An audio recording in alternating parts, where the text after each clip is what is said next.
В 2024 группа ученых вскрыла каменную дверь в глубине амазонских джунглей, которую никто не трогал ровно 100 лет. За ней оказалось не просто помещение, за ней оказалось то, что немедленно закрыли для всего мира, включая самих исследователей. Доступ к объекту перекрыт до сих пор, а 3 участников экспедиции отказываются говорить о том, что видели внутри.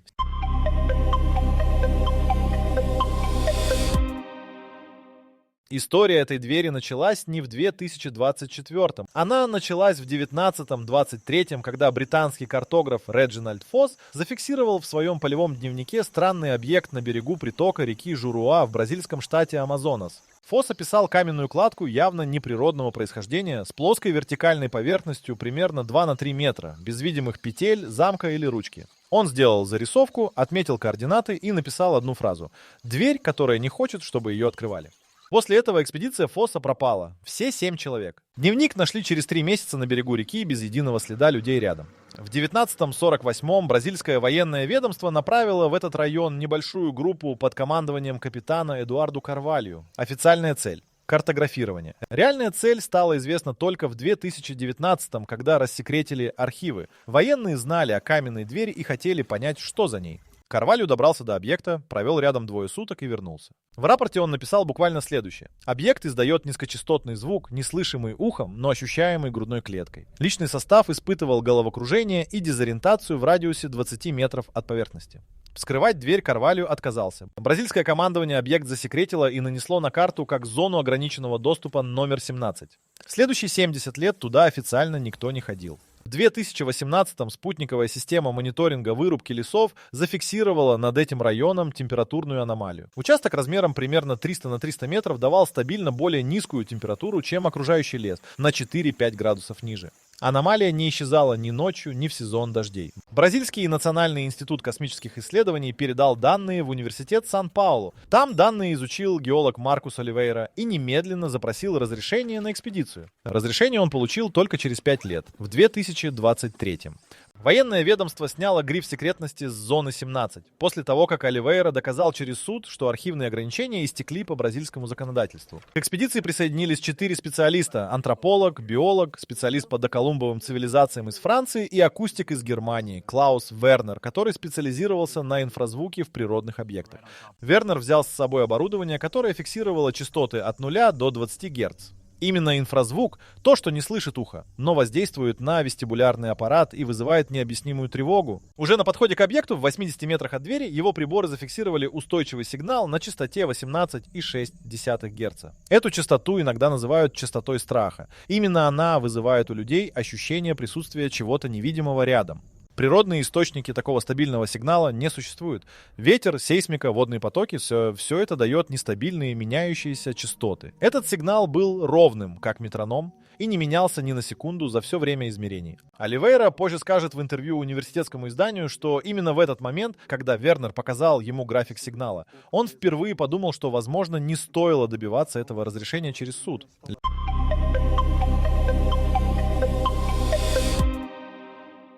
Каменная кладка оказалась не амазонской. Это первое, что зафиксировал в своем отчете французский специалист по доколумбовым цивилизациям Пьер Дюмон. Порода андезит, вулканический камень, ближайшее месторождение которого находится в Андах, в 800 километрах от этого места. Кто-то притащил многотонные блоки через половину континента и сложил их здесь, в сердце амазонских джунглей, без дорог и без колеса, потому что колесо в доколумбовой Америке не использовалось. Дюмон измерил блоки и сразу обнаружил систему. Каждый блок отличался от соседнего ровно на 1/27 своего объема. Это не случайность и не строительная погрешность, это математика.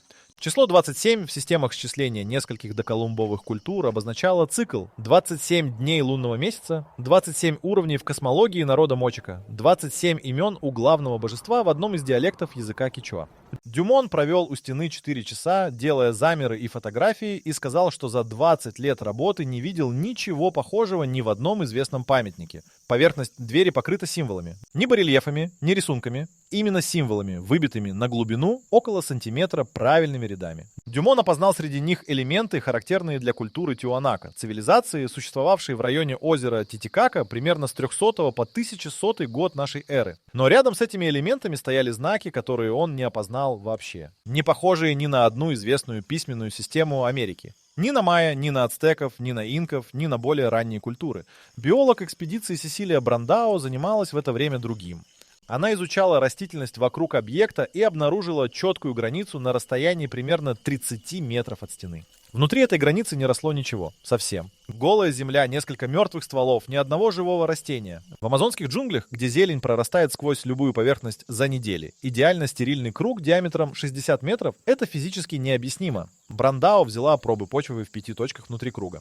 Почва оказалась абсолютно стандартной по составу. Синчисишь, никаких токсинов, никаких аномалий кислотности, нормальный уровень минералов. Земля была пригодна для роста растений, но ничего не росло. Позже, уже в лаборатории, Брандао посеяла эту почву в контейнеры и вырастила на ней обычную траву без каких-либо проблем. Значит, дело было не в почве. Дело было в чем-то, что существовало только на месте, в том самом инфразвуковом сигнале, или в чем-то еще, что приборы Вернера не фиксировали. Именно Брандао первой заметила надпись, которую все остальные пропустили. Не на двери, сбоку, на боковом блоке кладки, почти у самой земли, частично скрытая слоем мха. 3 символа, отличавшихся от остальных тем, что были выбиты значительно глубже, почти на 3 сантиметра, и явно позже, другим инструментом.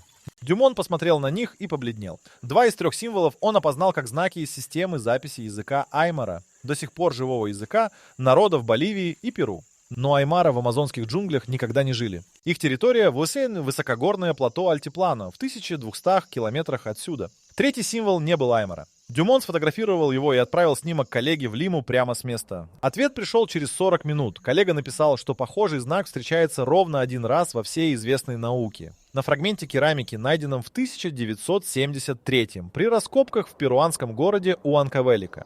Тот фрагмент датировали примерно 8 веком нашей эры и так и не смогли атрибутировать ни к одной известной культуре. Фрагмент хранится в запасниках Национального музея Перу и никогда не выставлялся. До момента вскрытия двери оставалось меньше суток.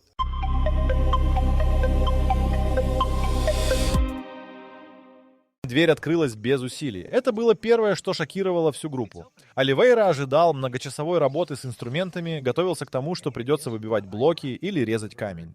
Но когда Дюмон, изучая символы, случайно надавил на 3-й знак, тот самый, неопознанный, что-то щелкнуло внутри стены. Негромко, тихо, как замок в обычной двери. И каменная плита отошла внутрь на 5 сантиметров, а потом сдвинулась вбок по невидимым направляющим точно и плавно, как будто ее смазали вчера.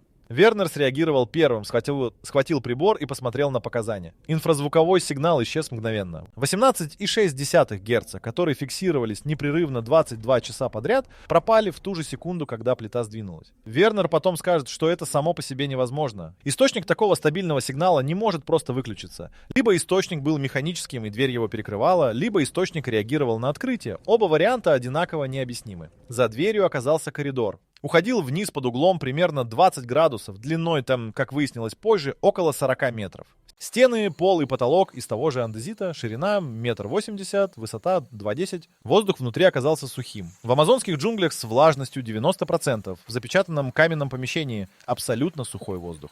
Брандао измерила влажность сразу на входе 34%, как в жилой комнате с кондиционером. Оливейра первым вошел внутрь с фонарем, за ним Дюмон, Брандао и Вернер с оборудованием. Проводник, да и 2 местных помощников остались снаружи, они отказались входить еще до того, как дверь открылась, и никто их не уговаривал. Стены коридора тоже были покрыты символами, но здесь они шли сплошным текстом. Строчка за строчкой, без пропусков от самого входа до конца. Дюмон шел и снимал все подряд телефоном, не останавливаясь, потому что понимал, на детальное изучение времени сейчас нет, главное зафиксировать. Он успел заметить, что примерно на середине коридора письменность меняется. Первая половина – те же неопознанные символы, что и снаружи. Вторая половина – что-то другое, еще более незнакомое, с округлыми формами, не похожее вообще ни на что. В конце коридора помещение, примерно 8 на 10 метров, потолок около 3 метров высотой. Посередине каменный постамент прямоугольный, примерно 1 метр на 2, высотой около 70 сантиметров.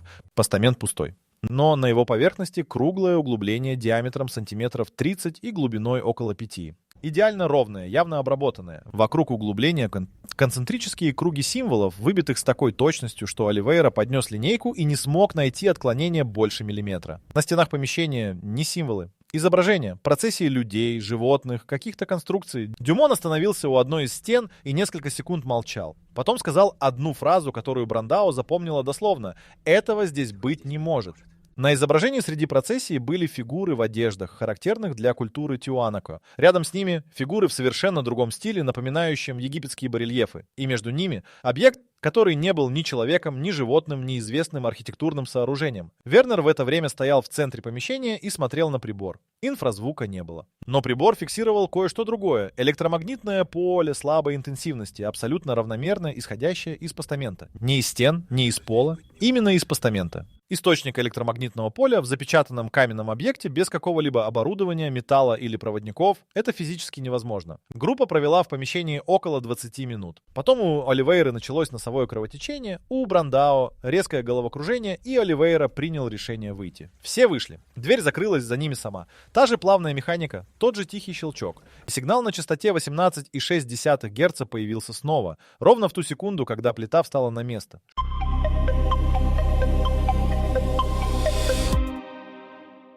Первое, что сделал Оливейра после выхода, позвонил в университет Сан-Паулу. Разговор длился 7 минут. После этого он собрал группу и сообщил, что они немедленно передают все материалы и покидают район. Ни завтра, ни после дополнительных замеров. Прямо сейчас. Брандао запротестовала, они провели внутри 20 минут из запланированных 3 дней. Оливейра ответил коротко: решение принято не им. Лагерь свернули за 2 часа. Уходя, Вернер расставил один датчик инфразвука, закрепленным на дереве в 40 метрах от двери, на солнечной батарее с передачей данных через спутник.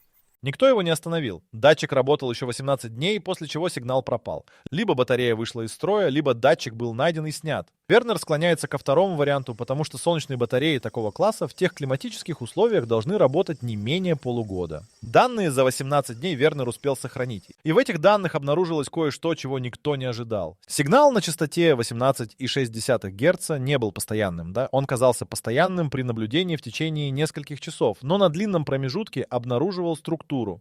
Каждые 27 часов интенсивность сигнала возрастала примерно на 12%, держалась на пике около 40 минут, затем возвращалась к базовому уровню. 27 часов. Ни земные сутки, ни лунный цикл, ни солнечный. Никакого известного природного процесса с таким периодом не существует. Вернер опубликовал эти данные в 2024 в специализированном акустическом журнале. Статью приняли, но редакция добавила примечание, что не может верифицировать условия измерений. Фотографии и видео с внутренних стен коридора и помещения оказались частично повреждены. Не все. Около трети файлов с телефона Дюмона открывались как пустые или с артефактами, хотя сам телефон работал нормально и остальные снимки сохранились без проблем. Дюмон отдал телефон на экспертизу в лабораторию университета Монпелье. Заключение. Файлы не удалялись и не перезаписывались, они изначально записались с повреждениями. Предположительная причина – электромагнитное воздействие в момент съемки. То самое поле, которое фиксировал Вернер у постамента. То, что сохранилось, Дюмон написал в закрытом отчете, копию которого в 2025-м опубликовал бразильский журналист Фелипе Каштру, получивший ее от анонимного источника. В отчете Дюмон подробно разбирает изображения на стенах помещения. Процессия, которую он увидел, состояла из 3 групп фигур. Первая группа — стилистика Тиуанако, узнаваемые головные уборы и пропорции. Вторая группа — стилистика, которую Дюмон осторожно назвал средиземноморской бронзовой эпохой, не уточняя культуру. Третья группа фигур изображена крупнее остальных, в центре композиции, и именно их стиль не поддается атрибуции. Они несут или ведут к постаменту объект. Круглый, судя по изображению, диаметром, сопоставимым с тем углублением в камне. Что это за объект? На изображении не детализировано, просто круг. Антрополог экспедиции, имя которого в опубликованных материалах не фигурирует, он попросил анонимности еще до отъезда из джунглей. Занимался в помещении другим. Пока остальные смотрели на стены и постамент, он изучал пол и нашел на полу следы. Не символы, не изображения, именно следы. Потертости камня, характерные для многократного хождения по одним и тем же маршрутам.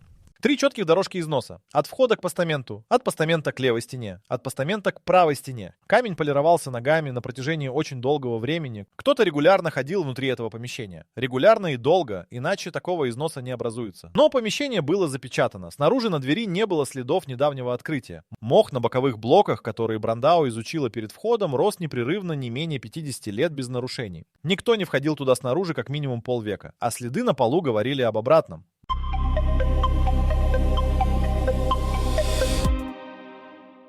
Через 3 суток после возвращения экспедиции в Манаус район официально закрыли. Не ограничили доступ, да, не поставили на изучение, именно закрыли. С юридическим статусом, который в бразильском законодательстве применяется к военным объектам и территориям с угрозой биологической опасности. Координаты зоны не публиковались, но периметр, судя по спутниковым снимкам, который успел сохранить Каштру до того, как доступ к этому участку в коммерческих сервисах был заблокирован, составлял около 5 километров от объекта в каждую сторону. Оливейра получил официальное уведомление от Министерства науки Бразилии. Все материалы экспедиции переходят под юрисдикцию специальной комиссии. Не копии, оригиналы. Жесткие диски, телефоны участников, полевые дневники, пробы грунта, которые везла Брандао. Оливейра передал все в течение 48 часов. Брандао передала пробы, но успела оставить один контейнер с почвой у подруги в университете Кампинаса. Тот самый, на котором потом вырастила траву. Это единственный физический материал с места, который сейчас находится вне государственного контроля. Дюмон вернулся во Францию и через 2 недели получил письмо из французского министерства иностранных дел с просьбой воздержаться от публичных высказываний по теме до завершения двустороннего протокола между Францией и Бразилией. Формулировка именно просьба, не требование. Дюмон выполнил ее. За весь 2024 год он не дал ни одного интервью и не опубликовал ни одной статьи. Его страница на сайте университета Монпелье была обновлена. Из списка текущих проектов исчезло все, связанное с Амазонией. Вернер оказался единственным участником, который говорил открыто. Именно он дал интервью немецкому научному подкасту в октябре 2024-го. Именно его статья с данными датчика была опубликована. Через месяц после интервью университет Гейдельберга, где работал Вернер, сообщил, что его контракт не будет продлен по истечении срока в декабре. Официальная причина – реструктуризация кафедры. Вернер публично связал это с интервью. Университет не ответил на его заявление. Каштру, опубликовавший копию отчета Дюмона, получил судебный иск от бразильского правительства. Не за публикацию государственной тайны, а за нарушение авторских прав на научный документ. Формально корректная юридическая конструкция, которая при этом полностью блокирует любое обсуждение содержания отчета в суде. Дело до сих пор рассматривается. Каштру продолжает работать, но новых материалов по этой теме не публиковал. Местные жители из поселка Сан-Габриэл-ду-Кашуэйру, ближайшего населенного пункта в 120 километрах от объекта, рассказывали журналистам до того, как тема стала закрытой, что военные вертолеты летали над этим районом каждые 2-3 дня, начиная с апреля 2024 года. Постоянный военный пост в джунглях в этом районе не имеет никакого административного или антинаркотического объяснения. Здесь нет ни наркотрафика, ни незаконной добычи, ни спорных территорий с соседними государствами. В мае 2025-го независимый бразильский исследователь Роналду Феррейра подал запрос на основании закона о свободе информации с требованием раскрыть основания для закрытия зоны. Министерство обороны ответило в установленный законом срок. Основание засекречено на 25 лет в соответствии со статьей, применяемой исключительно к вопросам национальной безопасности. Ни экология, ни археология, ни биологическая угроза, национальная безопасность. Феррейра опубликовал этот ответ. Больше ничего опубликовать по этой теме он не смог, потому что больше никакой информации не существует в открытом доступе. Объект в джунглях стоит запечатанным, дверь закрыта. Сигнал предположительно продолжает работать, хотя проверить это теперь некому.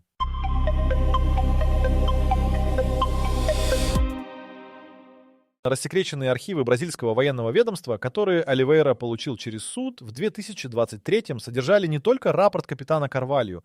Там было еще кое-что, о чем Оливейра публично не говорил до интервью 2025 года изданию Folha de Amazônia. В архиве хранились 4 отдельных документа, датированных разными годами, от разных ведомств, об одном и том же объекте. Первый документ – рапорт Карвалью 48 года, с 48 года, США уже известный. Второй – внутренняя записка бразильской разведки от 1961 года. Некий агент сообщал, что советская научная экспедиция, работавшая в бассейне Амазонки под прикрытием ботанического исследования, пыталась найти объект по координатам из дневника Фоса. Координаты у советской стороны были неточными. Дневник к тому моменту хранился в британском архиве и не был оцифрован. Советская экспедиция объект не нашла и вернулась ни с чем.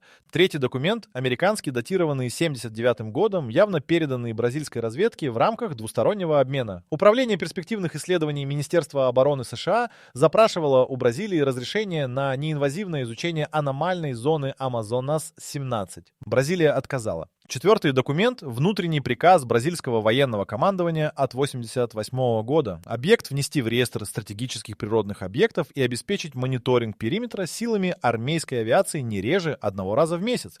Это означало, что бразильские военные активно следили за объектом как минимум с 48 по 90-е годы. Ежемесячные облеты на протяжении десятилетий – это не формальная бюрократия, это реальный контроль. И все это время Полное молчание. Оливейра также обнаружил в архиве приложение к рапорту Карвалью, которое в рассекреченной версии было частично заретушировано. Несколько абзацев замазаны так, что не читаются. Оливейра подал отдельный запрос на полное рассекречивание приложения. Ему отказали, сославшись на то, что эта часть документа затрагивает интересы третьих государств и не может быть раскрыта без их согласия. Каких государств? Не уточнили. Параллельно в 2024-м британский историк Томас Кроули занялся дневником Фосса в лондонском архиве. Фосс исчез в 23-м. Дневник нашли на берегу реки. Это известно. Но Кроули обнаружил, что дневник в архив поступил не в 23-м и не в 24-м. Он поступил в 37-м году, через 14 лет после исчезновения экспедиции. Сопроводительного письма нет, отправитель не идентифицирован, штамп поступления стоит, но запись в журнале регистрации за тот период отсутствует. Дневник просто появился в архиве. Кроули опубликовал это открытие в историческом журнале. Публикация прошла без резонанса. Тема казалась слишком узкой для широкой аудитории, но в дневнике Фосса есть деталь, которую Кроули выделил отдельно. На последней заполненной странице, после описания каменной кладки и фразы про дверь, которая не хочет открываться, есть еще 3 строки, написанные другим почерком. Не Фосса. Кто-то другой дописал в его дневник 3 строки на языке, который Кроули не смог идентифицировать сразу. Он отправил фотографию лингвисту в Оксфорд. Лингвист ответил через неделю: это не зашифрованный текст и не стенография. Это язык, структура которого не соответствует ни одной известной языковой семье. 3 строки написаны грамотно, с внутренней логикой. Это не случайный набор символов.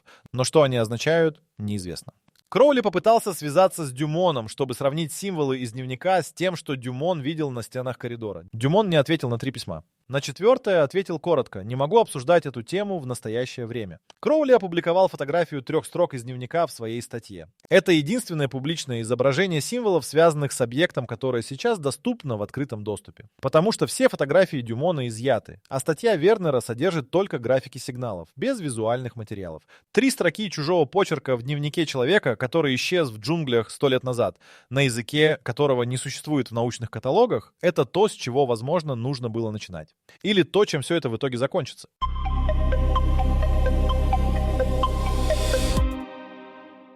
Слово «исчезли» здесь не метафора. Оливейра перестал отвечать на письма в феврале 2025-го. Не замолчал публично. Именно перестал отвечать коллегам, журналистам, студентам своей кафедры. Его страница на сайте университета Сан-Паулу существует, должность числится. Но последняя активность в академических базах данных датирована январем 2025-го. Секретарь кафедры сообщила одному из журналистов, что Оливейра находится в длительной научной командировке. Куда не уточнила. Никто из коллег не знает, где он находится. Брандао исчезла иначе. Она продолжала работать, публиковалась, давала комментарии по своей основной специальности — тропическая биология. Но в марте 2025-го она удалила все свои аккаунты в профессиональных сетях, отказалась от участия в 3 конференциях, на которые была заявлена, и перевелась с кафедры университета Кампинаса в небольшой региональный институт в штате Пара. Контактных данных нового места работы в открытом доступе нет. Подруга, у которой хранился контейнер с почвой, сообщила журналистские издания «Агенция Публика», что Брандао забрала контейнер лично в январе 2025-го и попросила не упоминать о нем никому. Где контейнер сейчас, неизвестно.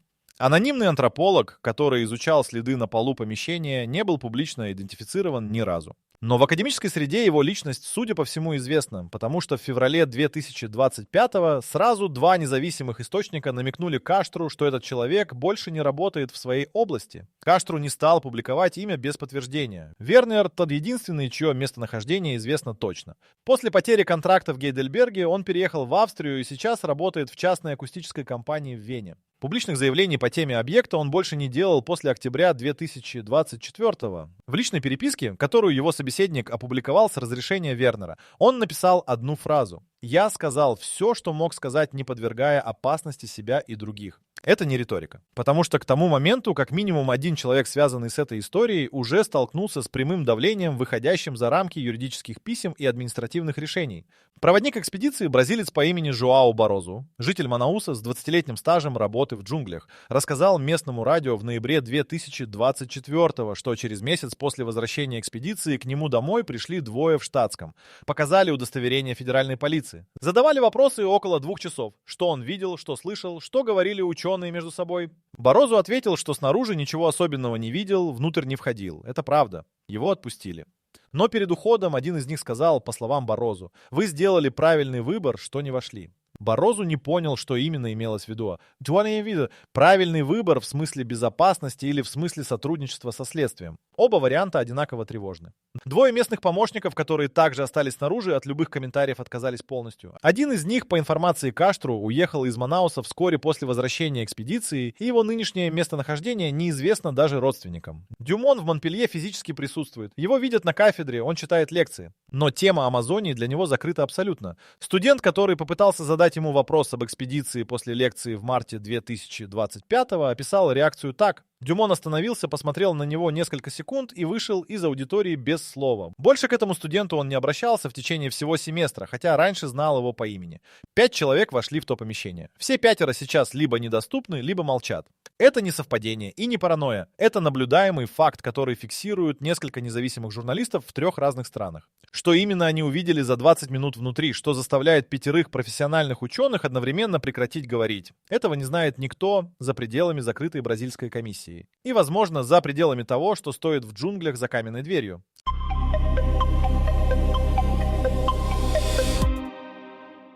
В июне 2025-го спутниковый оператор, пожелавший остаться анонимным, передал Каштру серию снимков закрытой зоны, сделанных в период с января по май. На снимках видно следующее. В феврале в районе объекта появились 3 строения модульного типа. Стандартные военные конструкции, которые используются для длительного полевого базирования. Невременный лагерь на несколько дней. Именно стационарная база с генераторами, антеннами и вертолетной площадкой. К марту к базе проложена грунтовая дорога от ближайшей военной точки. 27 километров через джунгли. Строительство такой дороги в амазонских условиях занимает месяцы и стоит миллионы реалов. Это не охранный периметр. Это полноценная научная или военная операция. На снимке от 14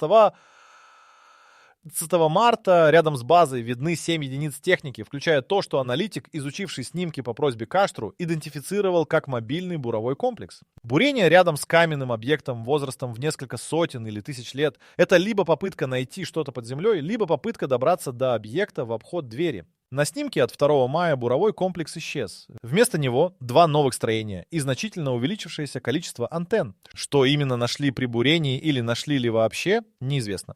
Но характер активности изменился. Меньше техники, больше коммуникационного оборудования. Именно в мае 2025-го Оливейра перестал выходить на связь. Параллельно с этим в апреле 2025-го в Перу произошло событие, которое прошло почти незамеченным на фоне всего остального. Группа сотрудников Национального музея Перу проводила плановую инвентаризацию запасников. Тот самый фрагмент керамики из Уанкавелики 73 года, с 3-го года, с символом, похожим на знак из дневника Фосса, не был найден на месте хранения. Акт об утере составлен не был. В инвентарных документах фрагмент числится на месте. Физически его нет. Сотрудница музея, обнаружившая пропажу, сообщила об этом руководству. Руководство провело внутреннюю проверку и закрыло вопрос без публичного заявления. Сотрудница рассказала об этом журналистке перуанского издания «Ожу Публико» неофициально, без права публикации своего имени. Теперь самое важное из того, что известно. В отчете Дюмона, опубликованном Каштру, есть раздел, который большинство читателей пропустило, сосредоточившись на изображениях и постаменте. Дюмон описывает акустику помещения. Он пишет, что когда все 5 стояли внутри в тишине, примерно на 8 или 9 минуте пребывания, он отчетливо услышал звук. Ни инфразвук, ни ощущение в грудной клетке. Именно звук, воспринимаемый ухом. Он описывает его как ритмичный низкий тон, похожий на очень медленное дыхание, примерно 1 цикл в 4 секунды. Он спросил остальных, слышат ли они. Вернер и Брандау подтвердили. Оливейра сказал, что не уверен. Анонимный антрополог не ответил. Он в этот момент стоял на коленях и изучал пол. Звук шел из постамента. Дюмон в отчете осторожно формулирует. Источник акустического феномена предположительно связан с полостью или механизмом внутри постамента. Но затем добавляет фразу, которую он, судя по всему, долго обдумывал перед тем, как написать. Ритм звука не соответствовал никакому механическому процессу, известному автору. Он соответствовал биологическому ритму. Биологическому. 1 цикл в 4 секунды – это примерно 15 раз в минуту. Это частота дыхания спящего человека. Постамент из камня, запечатанный в помещении без доступа воздуха и света, с круглым углублением на поверхности и электромагнитным полем неизвестного происхождения, дышал.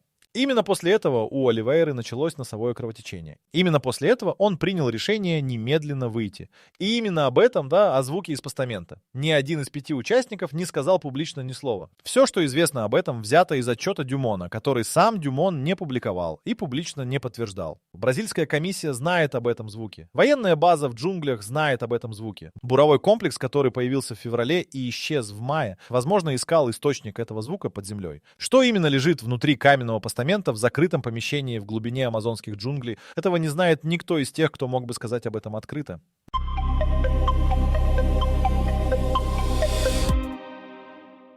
Вопрос, с которого началась эта история, звучал просто: что за дверью? Сейчас, после всего, что известно, правильнее задать другой вопрос. Почему дверь ждала именно 100 лет? И открылась именно тогда, когда ее нашли. Фосс зафиксировал объект в 23-м. Дверь не открылась для него. Или он не нашел способа. Карвалью в 48-м не стал пробовать. Советская экспедиция в 61-м не добралась до места. Американцы в 79-м получили отказ на въезд. Все эти десятилетия дверь стояла закрытой. А потом в 2024-м Дюмон случайно нажал на один символ, да, и что-то щелкнуло. Слово «случайно» здесь требует проверки. Дюмон специалист по доколумбовым цивилизациям с 20-летним опытом. Он изучал символы профессионально, методично, понимая их структуру лучше, чем кто-либо другой в этой группе. Насколько случайным было именно это прикосновение именно к этому символу? Вопрос, на который Дюмон не отвечает. Картограф Реджинальд Фосс исчез в 23-м вместе с 7 членами экспедиции. Его дневник появился в британском архиве через 14 лет. Без отправителя, без сопроводительного письма, с 3 строками чужого почерка на неизвестном языке на последней странице. Это означает одно из двух. Либо кто-то нашел дневник и анонимно передал его в архив, добавив 3 строки, либо дневник вернулся сам, что невозможно. Первый вариант порождает вопрос: кто и зачем? Второй вариант не обсуждается в рамках известной нам реальности. 7 человек из экспедиции Фосса не нашли никогда. Ни тел, ни снаряжения, ни следов.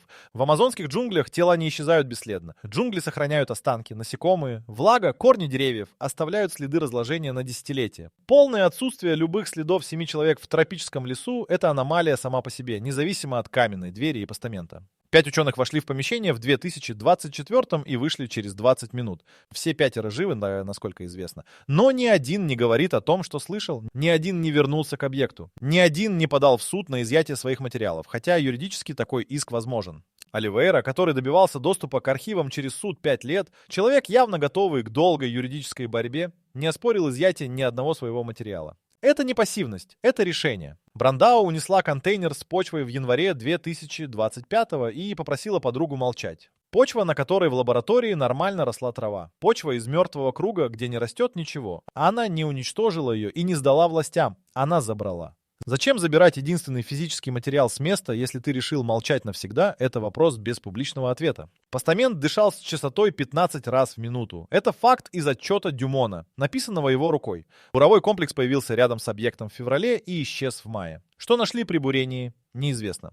Но после исчезновения бурового комплекса количество коммуникационного оборудования на базе резко выросло. Это поведение людей, которые нашли что-то и начали это изучать. Не людей, которые не нашли ничего. Вот так, оказывается, даже почва может быть загадкой. Если вам интересно, что еще скрывает мир, загляните на наш сайт whiteori.com, там вас ждут удивительные истории и статьи. Символ с фрагмента керамики из Уанка-Велики, единственного артефакта в мире с похожим знаком, исчез из запасников Перуанского музея. Фрагмент датировали 8 веком. 8 век, бассейн Амазонки, андезитовые блоки из Анд, следы на полу от многовекового хождения, дверь с механизмом, который работает через 1000 лет как новый. Все это указывает на одно: кто-то строил это не для того, чтобы спрятать. Кто-то строил это для того, чтобы сохранить. И рассчитывал вернуться. Вернулись ли? Неизвестно.